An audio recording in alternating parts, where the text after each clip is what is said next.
നമസ്കാരം. മന്ത്രി K P Ganesh കുമാറിന്റെ വിഷയവുമായി ബന്ധപ്പെട്ട് കഴിഞ്ഞ ദിവസം ഒന്ന് രണ്ട് വീഡിയോകളിൽ അഭിപ്രായം പറഞ്ഞതുകൊണ്ട് മാത്രമാണ് ഈ ഒരു വീഡിയോ ചെയ്യുന്നത്. എന്റെ വീഡിയോയിൽ ഞാൻ വളരെ വ്യക്തമായിട്ട് പറഞ്ഞിരുന്നു, കെ പി ഗണേഷ് കുമാറിനെ സംബന്ധിച്ചിടത്തോളം അദ്ദേഹത്തിന് ഇഷ്ടമുള്ള പ്രേമങ്ങൾ, എത്ര പ്രേമങ്ങൾ, ആരുമായിട്ടുള്ള ശാരീരിക ബന്ധം, അതൊക്കെ ഇവിടുത്തെ നിയമ സംവിധാനം അനുസരിച്ച് നിയമവിരുദ്ധമല്ല, ഒരു കുഴപ്പവുമില്ല എന്ന്. പിന്നെ ആകെയുള്ള വിഷയം എന്താണെന്ന് വെച്ച് കഴിഞ്ഞാൽ, ഭാര്യയായാലും ആരായാലും അത് കണ്ടുകൊണ്ട് വരുമ്പോൾ ആക്രമിക്കുമ്പോഴാണ്, അത് മറ്റൊരു വ്യക്തിയെ ആക്രമിക്കുമ്പോൾ അതൊരു കുറ്റമാണ്.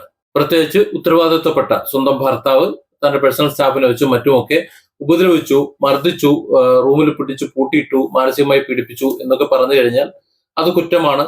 അത് 112ലേക്ക് വിളിച്ച് പരാതി പറഞ്ഞത് കൊണ്ട് മാത്രമാണ് ഞാൻ ആ വീഡിയോ ചെയ്തത്. 112ലേക്ക് വിളിച്ച് പരാതി പറയാന്ന് പറഞ്ഞാൽ അതിനർത്ഥം പോലീസിന്റെ സഹായം തേടുക എന്നുള്ളതാണ്. അത്തരത്തിൽ പോലീസിന്റെ സഹായം തേടിക്കഴിഞ്ഞാൽ പോലീസ് സഹായം കൊടുക്കാൻ ബാധ്യസ്ഥരുമാണ്. അത്തരത്തിൽ സഹായം തേടിയതിനു ശേഷം പോലീസ് വന്നിട്ട് മന്ത്രി ആയതുകൊണ്ട് ഇടപെട്ടു പോകാൻ പറ്റില്ല എന്ന് പറഞ്ഞു പോയി എന്നതിന്റെ പ്രതിഷേധമാണ് എന്റെ വീഡിയോ. ആ ഒരു കാരണം കൊണ്ട് തന്നെയാണ് കേരളത്തിലെ എല്ലാ ചാനലുകളും ഏറ്റുപിടിച്ചതും. പക്ഷെ ഇന്നലെ ആ കാര്യങ്ങൾക്ക് ഒരു ട്വിസ്റ്റ് വന്നേക്കാണ്. തന്റെ ഭർത്താവ് അത്തരത്തിൽ കാര്യങ്ങൾ കണ്ടു, ഓക്കെ, അത് വിട്ടു.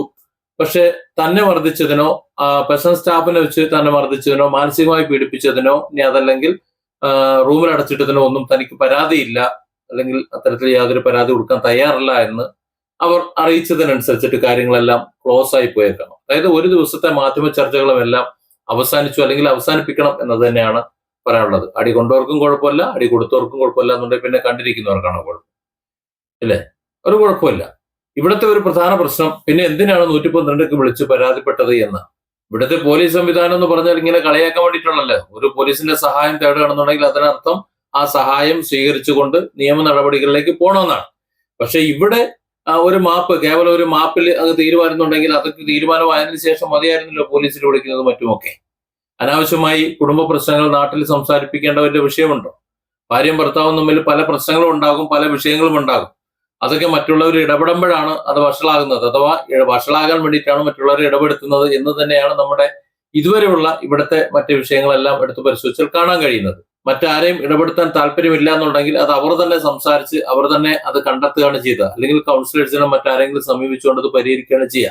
എന്നാൽ ഇവിടെ അതല്ല. ഇവിടെ നിയമസഹായം തേടി, അതുപോലെ മുഖ്യമന്ത്രിയുടെ മകളെ അടക്കം വിളിച്ചിട്ട് മുഖ്യമന്ത്രിയുടെ സഹായം തേടാൻ വേണ്ടിയിട്ടായിരിക്കും. അല്ലാതെ മുഖ്യമന്ത്രിയുടെ മകൾക്ക് പ്രത്യേകിച്ച് പദവിയൊന്നും ഇല്ലല്ലോ ഇവിടെ ഈ ഗവൺമെന്റിൽ. അപ്പോൾ മുഖ്യമന്ത്രി നേരിട്ട് വിളിക്കാനുള്ള പേടി കൊണ്ടോ അല്ലെങ്കിൽ സാഹചര്യം ഇല്ലാത്തത് കൊണ്ടാകാം.